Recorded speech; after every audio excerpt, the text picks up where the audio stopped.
আল্লাহ তাআলা কিয়ামতের দিন সাইয়েদনা নূহ আলাইহিস সালামকে বলবেন, নূহ তুমি কি দাওয়াত পৌঁছিয়েছো তোমার উম্মতের কাছে? নূহ আলাইহিস সালাম বলবেন, হ্যাঁ আমি পৌঁছিয়েছি। এবার নূহের উম্মতকে আল্লাহ জিজ্ঞেস করবেন, এ নূহের উম্মতেরা তোমাদের নবী নূহ কি দাওয়াত পৌঁছিয়েছে?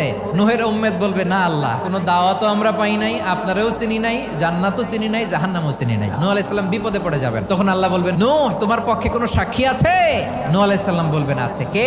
উম্মতে মুহাম্মাদি। তখন আমরা বলবো, আল্লাহ, আল্লাহর নবী নূহ আলাইহিস সালাম তিনি আপনি যা যা বলেছেন ঠিক তা তার উম্মতের কাছে পৌঁছে দিয়েছে। এবার নূহের উম্মতের সাথে আমাদের ঝগড়া লাগবে। তারা বলবে, তোমরা আসছো আমাদের হাজার হাজার বছর পরে, তোমরা কি করে জানলা? তোমাদের সাক্ষী ধর্তব্য হবে না? আমরা তখন বলবো, আমাদের কোরআনে তোমাদের নবীর নামে আল্লাহ তাআলা একটা সূরা নাজিল করেছেন, সূরাতে নূহ। দিন রাত এক করে তোমাদের কাছে তিনি দাওয়াত পৌঁছেছেন, সব আমরা জানি। আমরা যখন বলবো এই কথা, নূহের উম্মত চুপসে যাবে। তখন আমরা সত্য বলেছি কিনা এটা আল্লাহ তাআলা জানতে চাইবে বিশ্বনবীর কাছে। তখন বিশ্বনবী আমাদের পক্ষে সাক্ষী দিবেন। আওয়াজ করে বলেন আল্লাহু আকবার।